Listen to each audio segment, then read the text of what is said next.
Hello everybody and welcome back to Red Eagle Politics. Make sure you guys like this video down below and subscribe to the channel if you are new. So the big beautiful bill, which contains much of Donald Trump's agenda, especially in regards to the economy, taxation, immigration, you name it, it's passed the House. But now it is up for debate in the Senate, and you have plenty of people who are trying to stop or kill the bill, including Elon Musk, who is now done with his tenure at Doge. He was a, government employee, kind of like a temporary employee, and that window has officially just expired. So now he's like an informal advisor to Trump, but now him and Trump are beefing a little bit in a way about this whole bill thing, and you have this whole ordeal transpiring where it's not just Elon, but you have plenty of other senators like Rand Paul who are coming out here and saying, no, well,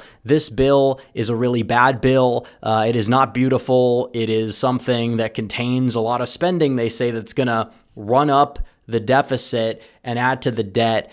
And I thought that in this video we would analyze a lot of these claims because a lot of these claims are misguided. They don't understand the full scope of things. And it's a little strange how you would have so many people who would just go out there and try to kneecap Donald Trump's agenda. It's one thing to say we need to improve the bill. It's another thing to say that, oh no, this bill is awful. And that's kind of the vibe that I'm getting from a lot of these people, including Rand Paul, but you also have people like Ron Johnson and plenty of other people that are dying on some of the worst hills imaginable and just buying the nonsense and propaganda from the left about this bill. So we're going to dive into it, guys, but really quickly, I have to tell you guys about our new friends over at Chalk. Because, guys, our country just witnessed Donald Trump overcome political persecution, an assassination attempt, and the entire deep state to retake the presidency with a historic victory. There's one secret ingredient that allowed Trump to do this. It's testosterone. And what most people don't realize is testosterone makes men willing and eager to take on challenges. But sadly, too many men have lost their fight. And that's exactly how the globalists want it. They want us weak, out of shape, and full of estrogen and microplastics with low T. That's why we're excited to partner with Chalk. They've offered a whole lineup of products formulated to increase your energy, focus, detoxify your body, and clinically studied boost testosterone. Ingredients in the Chalk Male Vitality Stack have been clinically studied to boost free testosterone up to 87% in just 21 days. Unlike with gimmicky vegetable pills or powder, you will feel the difference, and they have the clinical studies to back it up. And right now, you can get 25% off your Chalk subscription for life. Just go to chalk.com, spelled CHOQ.com, and use the promo code REDEAGLE. That's 25% off any subscription for life, and you guys can cancel anytime. Go check it out. The link will be in the description and pinned comment down below. So Elon Musk now saying he wants to kill Donald Trump's big, beautiful bill. And when you look into it, there's a lot of people that are theorizing that Elon is only opposing it despite it containing pretty much everything Trump was talking about on the campaign trail, because it does end up ending the electric vehicle tax credit. And Elon Musk is somebody that benefits from that because people, were incentivized to buy electric cars, and now they would not exactly be so. And it's a major problem for Elon Musk because he owns Tesla. And Donald Trump is somebody who's trying to incentivize people to buy American cars, which technically helps Tesla, but also helps the auto industry out in Michigan. And that's a swing state, and it helped carry Donald Trump to victory. And a big part of that was Trump's agenda regarding the auto industry. It's why he did so well in Macomb County, especially compared to even other Republicans on the same ballot. But Elon Musk is somebody that has his own interests, and I like Elon. He's done a lot of good. He helped Donald Trump win in 2024 with his purchase of Twitter and his endorsements and kind of mobilizing the ground game, but it doesn't mean that he's infallible.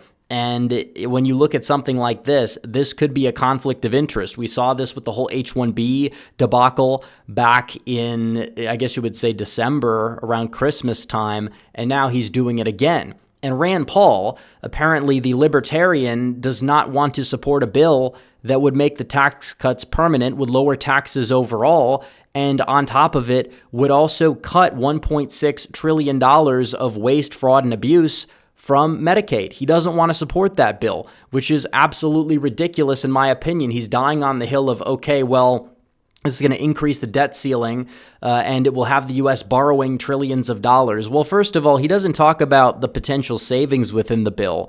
He's talking about the debt ceiling. And here's the deal. He wants to split all these bills up in a way where you would need 60 votes on each bill in order to go out there and make sure that the bill could pass. What do you think is more likely to get 60 votes, Rand? What do you think is more likely, the tax cuts and some of these other measures that you should be supporting on principle if you are as principled as you claim you are, even though you couldn't even endorse Donald Trump in the most consequential election of our lifetime last fall? Or would they be more likely to just keep kicking the can down the road with the debt ceiling like they've been doing? Of course we know it's the latter, but Rand Paul would rather kneecap Trump's agenda for some odd reason and grandstand. It's why I've lost patience with Rand Paul. You could say the right thing so many times, but at the end of the day, if your actions include just kneecapping Trump's agenda, siding with the left on everything, and making the perfect the enemy of the good, are you really operating under principles that are worth operating under? That's a serious question that I have for Rand Paul. And I know there's a lot of people who just don't get this. And you look at the Doge cuts, because Elon has also said on record, well, the Doge cuts are not in this bill. Well, here's the problem. Elon Musk is one of the smartest men alive. I don't know why Elon Musk doesn't realize that the big beautiful bill cannot contain the Doge cuts, because it's a mandatory spending bill and not a discretionary spending bill. And it still contains large cuts to waste, fraud, and abuse in Medicaid, mainly kicking illegal aliens off of it. And when it comes down to all of the other things in the bill regarding illegal immigration, overall, it would be a net benefit to the country. How many billions of dollars a year do we spend on illegal immigration, just, housing illegals, and they're able to get on certain government benefits in certain states? That cuts it, and it makes sure that it can't happen by ensuring that we're able to go out there, build the wall, fund Trump's agenda. That's what the point of this bill is. The Doge cuts I would like to see. I think there's legitimate criticism that Mike Johnson has not moved fast enough on it and keeps kicking the can down the road with them. Don't get me wrong, but you can't put them in this bill. I think you could maybe find other things to cut and put in this bill for sure. If the Senate is able to do that, I think it's a good thing. Don't get me wrong. I want to see more cuts. But still, like, this notion that this is a bad bill because it can't contain a lot of these Doge cuts, it doesn't really add up to me. It really doesn't. But what this bill does contain is a lot of good things, such as permanently extending the tax cuts, increasing the child tax credits, implementing a remittance tax, which would make sure that you would shift the burden onto illegal aliens, essentially, or non-citizens, and then increases taxes on university endowments. So basically, it makes sure that the tax burden is going to be shifted away from the voter base that elected Donald Trump and onto the elite and onto a lot of people who happen to not even be able to vote, many of whom probably shouldn't even be in this country. So it also provides the funding for mass deportations, expands the capacity, finishes the wall, makes sure people cannot abuse, Medicaid, SNAP, etc. It's not cutting these programs, but it's making sure that people that shouldn't be on the programs are not on the programs because we're just wasting money. And it funds the Golden Dome, which, in the long run is going to be very beneficial at making sure we can establish peace through strength. And if we're able to do that, we're not going to need to spend additional money on wars and things like that. So when you look at this, it's like there's a lot of misinformation going around from the left, and so many people are just buying it and eating it up. And I think it's ridiculous. I think the bill is good. No bill this size is going to be perfect. I understand that. But still, when you look at the bill and what it's able to do, it's not what these projections from the CBO are saying. I mean, you can look at this. The CBO has been wrong time and time again, but the CBO has been wrong. The bill actually reduces the deficits because what they do is they don't use a baseline. They don't use a baseline that is fair. They ignore the fact that we've been having these tax cuts for a while, and they say, no, well, actually the tax cuts are going to be extended, are going to expand the deficit, but they don't operate under the same baseline. And they don't talk about the mandatory savings that you see from this, because you don't look at the full picture when you're looking at it through their politicized lens. But even so, if we're supposed to use the CBO as the baseline for everything and talk about what's bringing in revenue, well, would you look at this right here? The CBO said that Donald Trump's tariffs are going to cut the budget deficit by $2.8 trillion. So apparently, when it comes down to Trump's policies that are beneficial, nobody likes to tout these claims. But when it comes down to something that they could try to one-up Trump on, everybody's going to be touting these claims. If these people cared about the deficit first and foremost, why wouldn't they just support the tariffs in general if that's their number one issue? Because it's not. All they care about is spiting Trump and nothing else. And they were wrong before. Many people on the left said, no, well, these tax cuts, you're just taking money.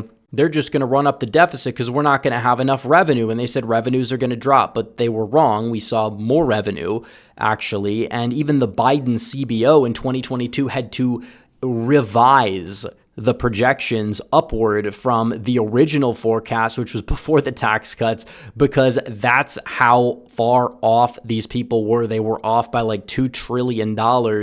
It's absolutely ridiculous from what we're seeing right here. And when it comes down to it, I think you could make the case that what's in this bill could actually, in the long run, boost productivity, boost the GDP. It incentivizes a lot of things to be made in America. That's going to boost investment. It's going to boost tax revenues in turn. And a lot of these people don't look at the big picture and they don't understand what it's trying to do. Just like the Tax Cuts and Jobs Act increased revenue, they said it would decrease revenue. And obviously we ran up the deficit and debt because there was so much other spending that was not cut, but it had nothing to do with the tax bill. It had to do with the fact that they increased all sorts of spending, defense spending, and then COVID hit, and that just overwhelmed it. But when it comes down to the big, beautiful bill, it actually goes out there and cuts. And Dan Bishop put grok in its place because grok itself is even missing the point here. And it's like they don't understand the difference between reconciliation and appropriation bills. They don't get it. They don't understand what this bill does. They don't understand the baseline, which you have these projections that ignore the baseline. And they're going out there and they're saying, well, this is a horrible bill. Like, it's not a perfect bill because zero bill can be perfect. It's not going to be able to, cut the debt overnight. I understand that.